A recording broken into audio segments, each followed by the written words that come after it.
Okay guys, welcome to an introduction to clinical orientated anatomy. My name's Dr. Cobb and this is the beginning of our course. This is where we're going to start to look at the principles of embryology, anatomy and of histology and histopathology.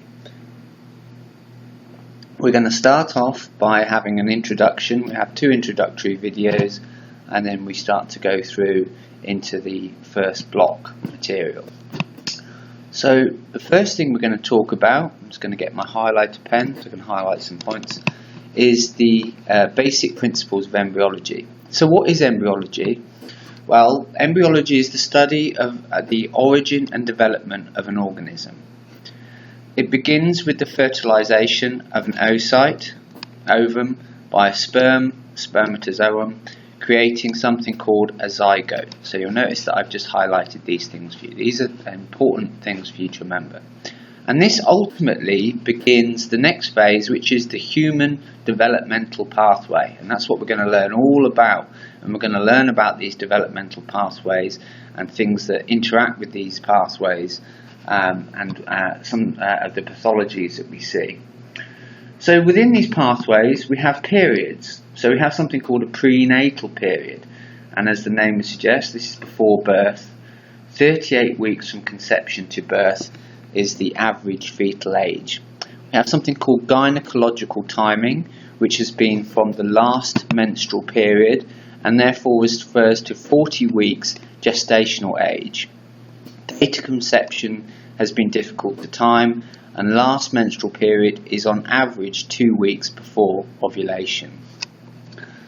So the traditional timelines, we have the embryonic period, the first 8 weeks. I'll just highlight these time frames because these are going to be very important.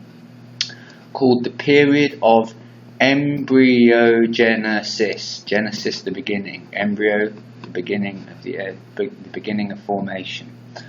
Sometimes called the period of organogenesis, as in organs, beginning, the beginning of the organs.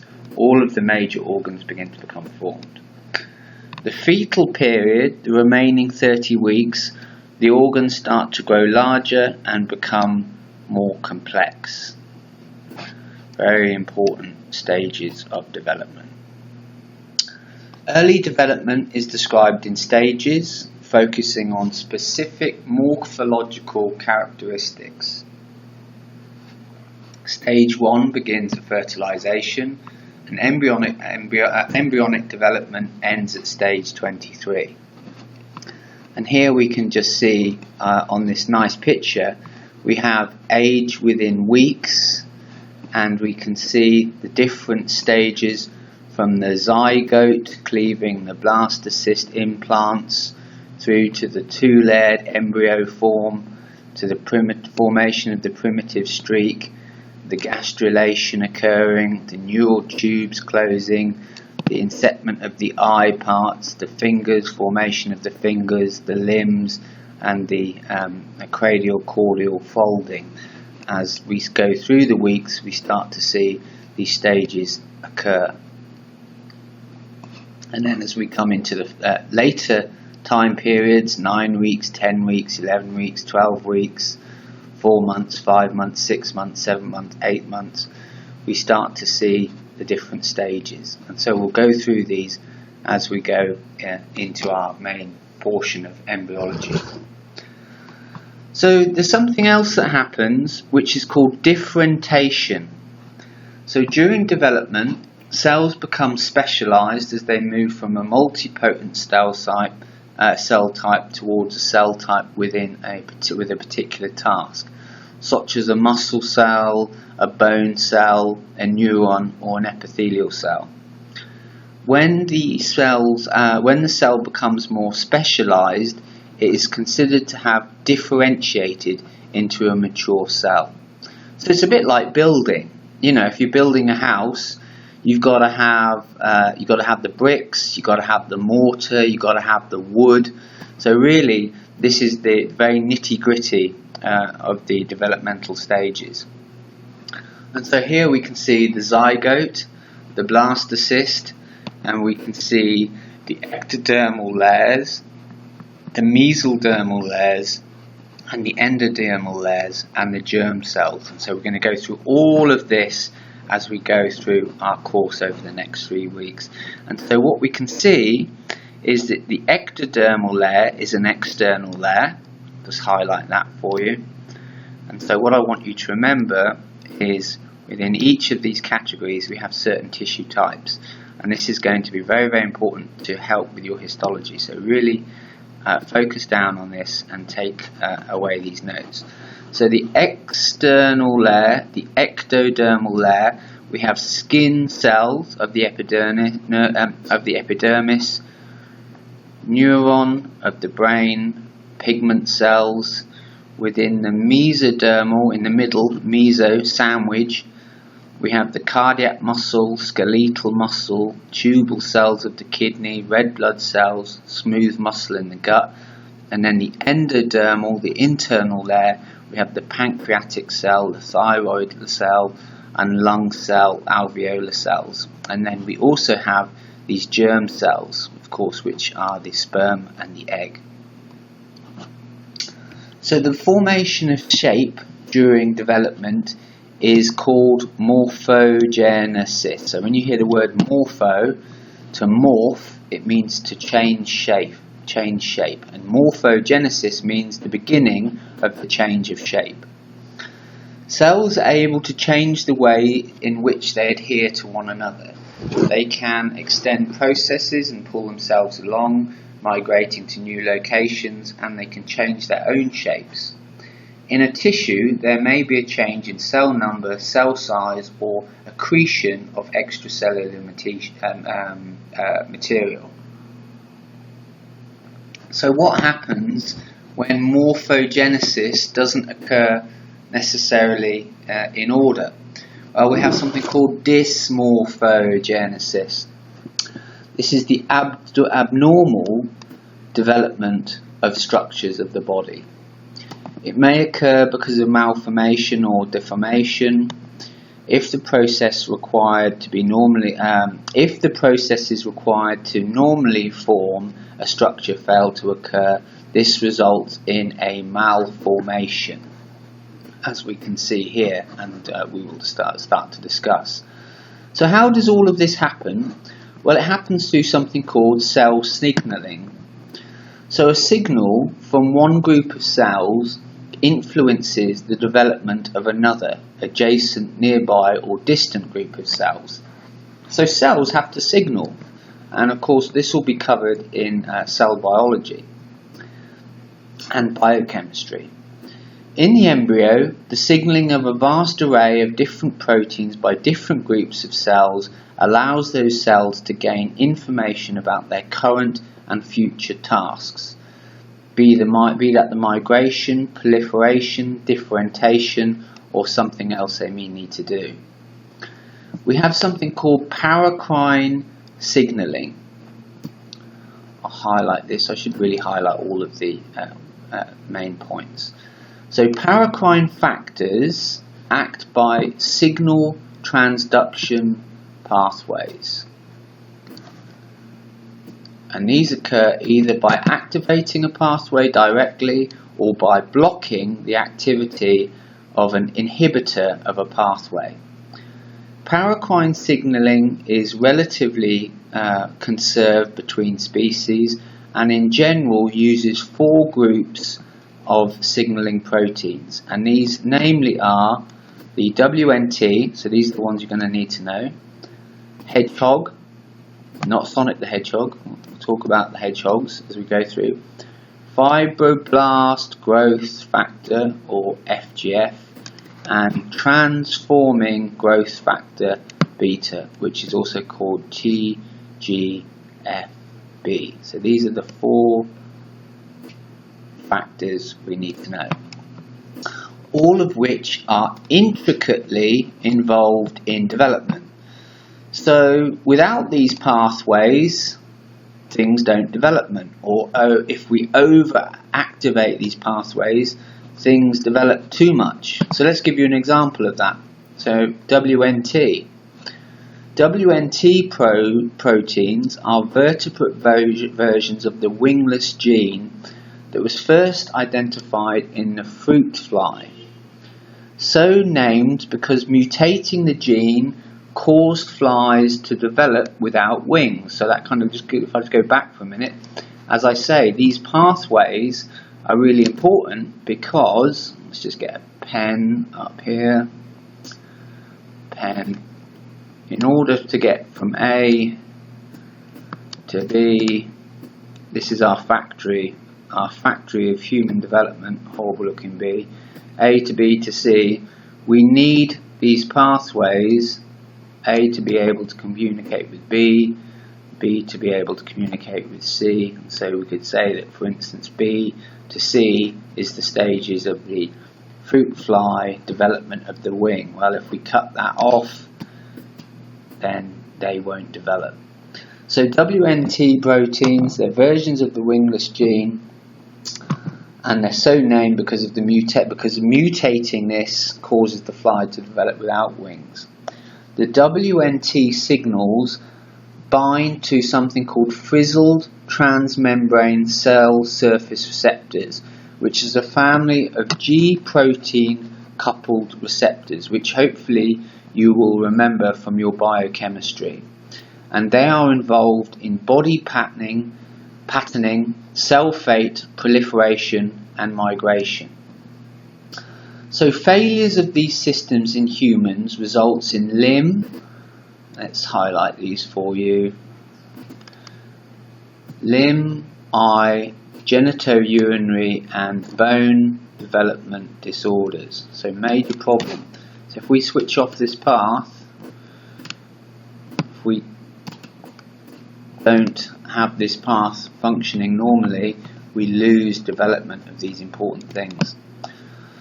Soluble forms of frizzled, known as SFRPS or secreted frizzled-like proteins, bind WNT proteins and inhibit WNT signaling. So the next one is something called hedgehogs. Hedgehogs are a family of proteins that work much like a skeleton key, one key that can open a lot of different doors. Their effect on a cell depends on a cell type, dosage and how differentiated the cell is. The hedgehog gene was first identified in the Drusilla, and in addition to its body patterning role in the early embryo, mutations of this gene caused naturally occurring spiky denticles to occur in a solid region rather than in stripes, and made the embryo shorter, giving the embryo a hedgehog-like appearance. The hedgehog family in humans includes Sonic the Hedgehog, you will need to know these, or SHH, the Indian hedgehog, IHH, and the desert hedgehog homolog. Sonic hedgehog has a key role in neural, bone, limb and kidney development, muscle patterning and lung branching. So this is very important. This is all highlighted, this is all bold for you, so you take note. It's also involved in the development of the special sense organs. It binds to a cell surface transmembrane receptor called patched. FGFs. There are currently 22 varieties of FGF with a number of functions in adult tissues. During embryological development, they are key players in a wide range of processes including limb and neural development, angiogenesis, very early patterning and induction of the mesoderm development. So as we progress through this course, not only will we learn about the basic principles of the development of embryology, but we will learn about how and when these signaling pathways are disrupted, the pathologies that result. FGFs bind to FGF receptors, FGFRs, and heparan sulfate proteoglycans are part of the signal transduction process. The many different FGF types and receptor combinations allow for a variety of effects in different situations, and interruption of these effects during development causes a number of developmental abnormalities. TGFB is described as part of the super family of signaling factors and includes the bone morphogenic proteins, BMPs. When originally discovered, it was associated with tumour development, but a number of structurally similar molecules have since been identified and implicated in many events during embryological development and in adult tissues. 3 forms of TGFB and 15 types of BMPs have been discovered. TGFB ligands bind to type 2 TGFB receptors that recruit a type 1 receptor triggering an SMAD cascade and ultimately a change in DNA transcription. Now, don't worry about this too much at the moment because we cover this as we go through embryology. This is really just an introduction, but it's just important to understand that it's not just a simple case of one leading to the other.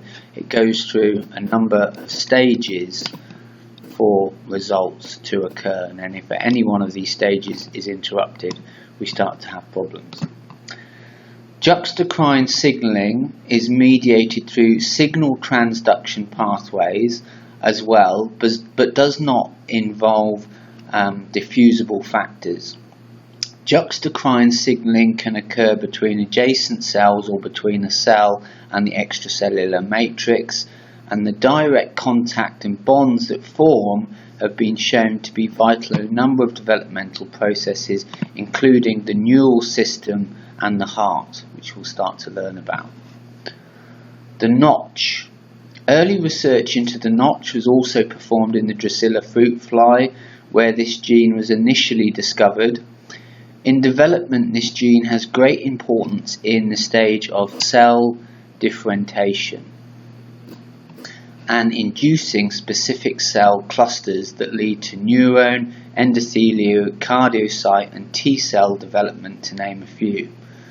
Notch has also been shown to help maintain stem cell populations. Interruptions to signaling. Interruptions of signaling, proliferation, differentiation, migration and so on cause congenital abnormalities. There are teratogens that affect development during key periods which can have specific effects. For example, if the drug thalidomide is taken during early limb development, as was the case in the 70s, it can cause phocomelia, which is the hands and feet attached to abnormally shortened limbs, which we'll have a look at. Other environmental factors and genetic mutations can cause abnormal development. And the embryo is most sensitive during the weeks of 3 to 8, when most of the development is starting to occur. So here we can see a case where we have an interruption to the WNT. I think this is from a thalidomide case, and we can see that the limbs have not fully developed, and so we have the hands and the feet attached to abnormally short limbs which haven't had the chance to fully develop. So now we're going to look at the basic principles of anatomical terminology, and we're going to link this to the entirety of your course. So this is very important that we start to cover this right at the beginning, so we can put relationships to everything that we discuss throughout our course, whether we talk about cranial, caudal, distal, proximal, medial, lateral, anterior, posterior, coronal, sagittal, etc., etc. So the study of anatomy requires a clinical vocabulary that defines position, movements, relationships and planes of reference, and describes the systems of the human body, so that we can talk in a language that we all understand all of the time. So anatomical position describes the human form in a fixed state. This state is as follows: standing erect, facing forward, arms hanging at the sides, palms facing forwards, legs placed together, feet directed forward. This is the anatomical plane. Standing forward, palms facing forward, feet together, anterior, posterior. So now we'll start to look at these planes. So the human body, being a three-dimensional object, has to be divided into a series of three-dimensional planes in order for us to facilitate a good description. And so these are the planes that we're going to look at. We have something called a sagittal plane. A median plane is a section through the middle of the body. A sagittal plane is a section slightly off from the midline. A median plane of the hand would be a mid section through the hand, or a median plane of the foot would be a mid section through the foot. So whenever we say a median, we have a median cross section of the head.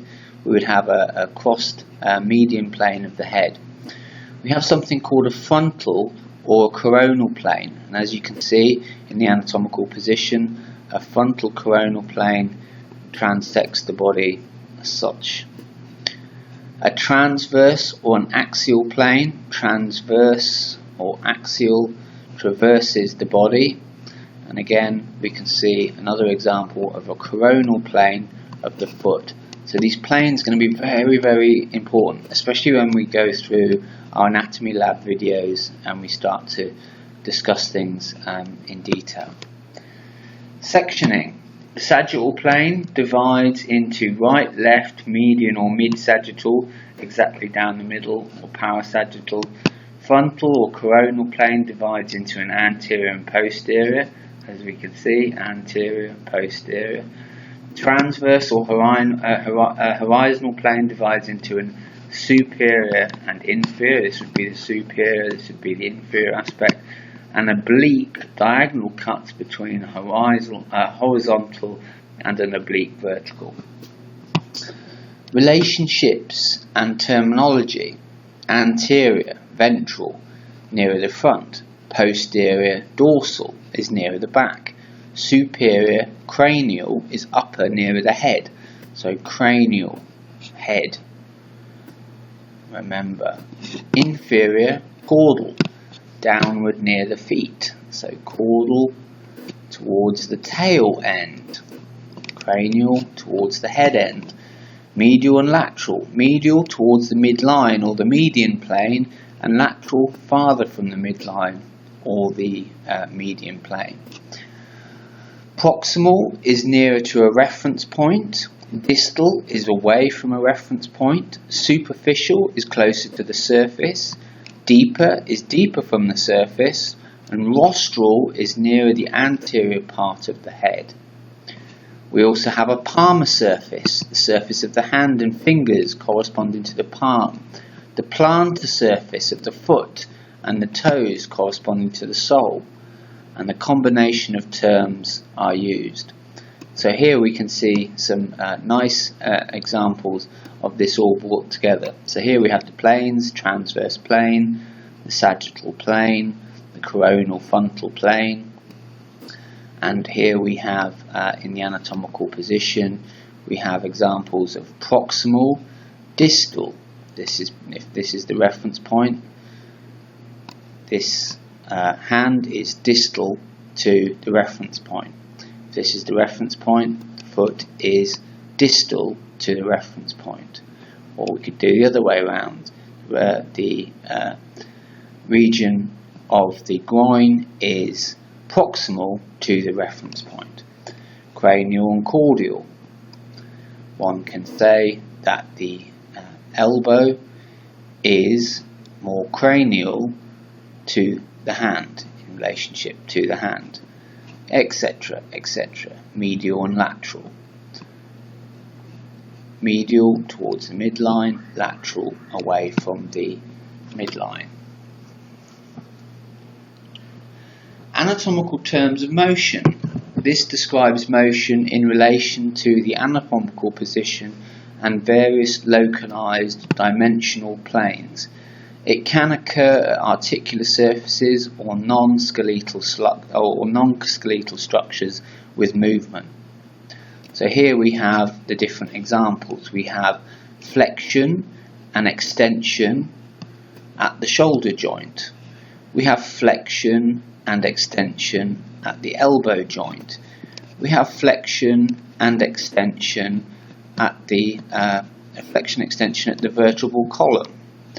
So all of these movements are extremely important. Where we have one, we have another. And then we start to link that to muscle groups, agonist and antagonist muscle groups. So for now, just remember the basic movements and the terminology. It's very, very important. So we have flexion extension of the upper limb at the shoulder joint and the lower limb at the hip joint. Flexion and extension of the forearm, elbow joint and of the leg at the knee joint. And flexion extension of the vertebral column at the intervertebral joints.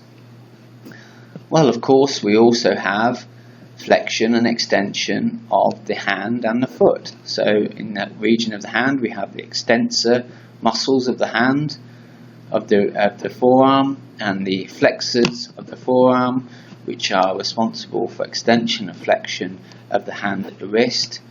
We have flexion and extension of the digits, the fingers, at the metacarpophalangeal and interphalangeal joints.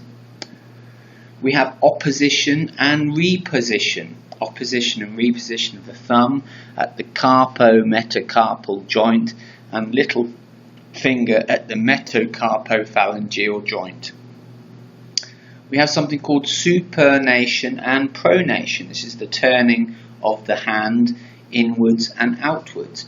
Pronation and supination of the forearm occurs at the radio-ulnar joint. We also have something called abduction and adduction. Add is adding together. So add, bringing together. Add together your fingers. You are adducting your fingers. To take your fingers away, you are abducting them.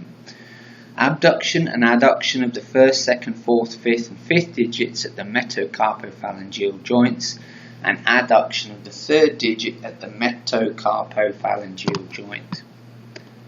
Lateral abduction, medial abduction.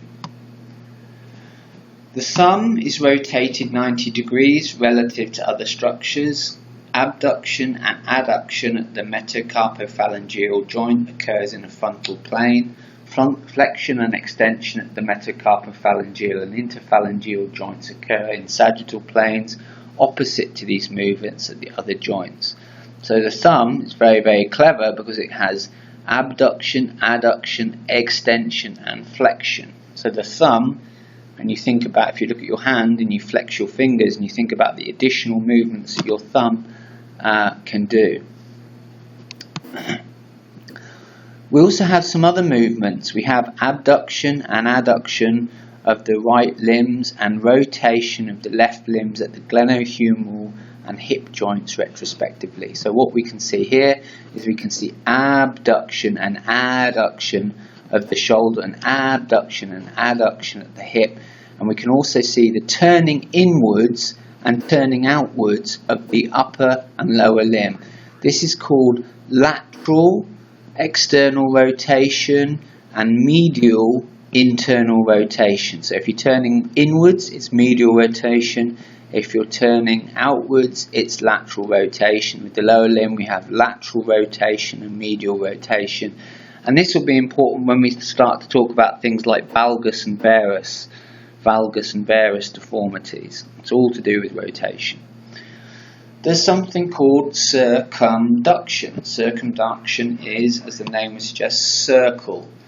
A circular movement of the lower limb at the hip. Circumduction. In the foot, we have something called dorsal and plantar flexion of the foot and the ankle joint. So this is the dorsal surface, this is the plantar surface. This is plantar flexion, this is dorsiflexion. We'll also have eversion and inversion. Inversion is turning inwards, eversion is turning outwards. An eversion injury is extremely common in runners. You tend to turn your ankle inwardly as opposed to outwardly, which would be an eversion injury. You tend to have an inversion injury at the ankle joint. And why is that? It's to do with the distal part of the fib and its communication with the tib. We also have something called lateral bending. Lateral bending. Lateral bending or lateral flexion of the trunk and rotation of the upper trunk, neck and head. Rotation of the neck and the head, rotation of the upper trunk and the head. So these terms are all very important. Elevation and depression of the shoulder joint. Elevation, C1, C1 flexion, C2 extension, C3 elevation, C4 depression. These movements are extremely important when we assess our patient's MSK. You also have protrusion and retrusion of the jaw via the temporomandibular joints. So here we have retrusion and protrusion, sticking out, pulling back in. Protraction and retraction.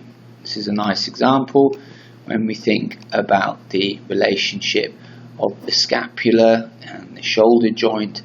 We can see protraction and retraction of the scapula within the thoracic wall. Protraction, retraction. So again, these all become much more manageable when we start to look at our cases and we look at our MSK diagnostic cases. Okay guys, that is the end of our first introductory video, and please contact me if you have any questions.